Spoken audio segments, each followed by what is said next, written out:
अस्सलातु वस्सलामु अला सय्यिदिल मुरसलीन व अला आलिहि व আসহাবিহি আজমাইন। আমার বিজ্ঞ আইনজীবী বন্ধুগণ, রাজনৈতিক নেতৃবৃন্দ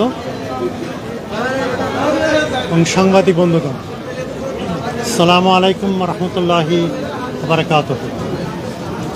আমি দীর্ঘ 11 বছর পরে বাংলাদেশে আসলাম। বাংলাদেশ আমার জন্মভূমি। আমি এই দেশকে ভালোবাসি।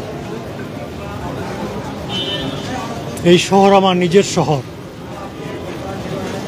এখানকার আইন অঙ্গনেই আমার দীর্ঘদিনের বিচরণ ছিল। আজকে সুদীর্ঘ 11 বছর পরে এদেশে আসতে পেরে আমি আল্লাহ রাব্বুল আলামিনের শুকরিয়া আদায় করছি।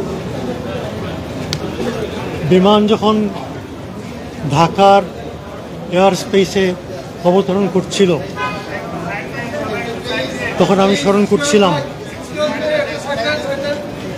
সেই সমস্ত তরুণ যুবকদের কথা, যারা সর্বোচ্চ স্যাক্রিফাইস করে আজকে দেশ এবং জাতির জন্য একটি মুক্ত পরিবেশ করে দিয়েছে। জার্মানি থেকে ফ্যাসিবাদকে উচ্ছেদ করার জন্য একটা মহাযুদ্ধের প্রয়োজন হয়েছিল। সেই মহাযুদ্ধে তদানীন্তন 3টি বৃহৎ আমেরিকা, সোভিয়েত ইউনিয়ন এবং ব্রিটেন 5 বছর যুদ্ধ করতে হয়েছে।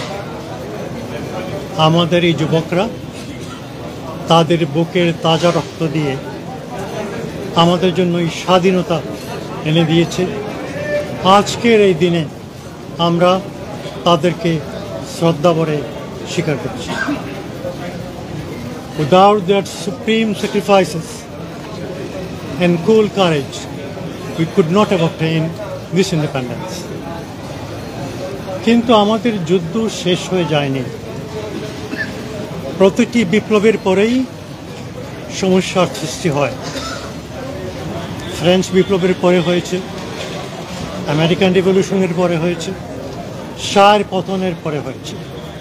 সুতরাং এখন আমাদের যেটা প্রয়োজন সেটা হচ্ছে জাতীয় ঐক্য। হিটলার চলে যাওয়ার পরে জার্মানি 2 ভাগে বিভক্ত হয়ে যায়। 1962 সালে সেখানে বার্লিন ওয়াল উঠে, কিন্তু আজকে সেই বার্লিন ওয়াল নেই, জার্মানি এক হয়ে গেছে। আমাদের আগামী দিনও যথেষ্ট কঠিন কাজ আমাদের করতে হবে, কিন্তু জাতীয় ঐক্য যদি আমাদের থাকে, 3টা বিষয়ে যদি জাতি একমত হতে পারে। 1 নম্বর হচ্ছে স্বাধীনতা, সার্বভৌমত্ব। 2 নম্বরে হচ্ছে গণতন্ত্র, আর 3 নম্বরে হচ্ছে অর্থনৈতিক উন্নয়ন। তাহলে ইনশাআল্লাহ বাংলাদেশ একটি সুখী, সমৃদ্ধশালী, কল্যাণ রাষ্ট্রে পরিণত হবে। একটা কথা বলে শেষ করছি। 1757 সালে ব্রিটিশ যখন এই দেশে আসে, তখন বাংলাদেশ ছিল দুনিয়ার সবচেয়ে সমৃদ্ধশালী দেশ। পার্টিকুলারলি বিগত সরকার এই দেশের সব কিছু ধ্বংস করে দিয়েছে। সুতরাং আমাদের সবাইকে ঐক্যবদ্ধ থাকতে হবে। এত কষ্ট করে শীতের রাতে আপনারা এসেছেন, আপনাদের সবাইকে আমার অন্তরের অন্তঃস্থল থেকে ধন্যবাদ জানাচ্ছি। আসসালামু আলাইকুম ওয়া রাহমাতুল্লাহি ওয়া বারাকাতুহু।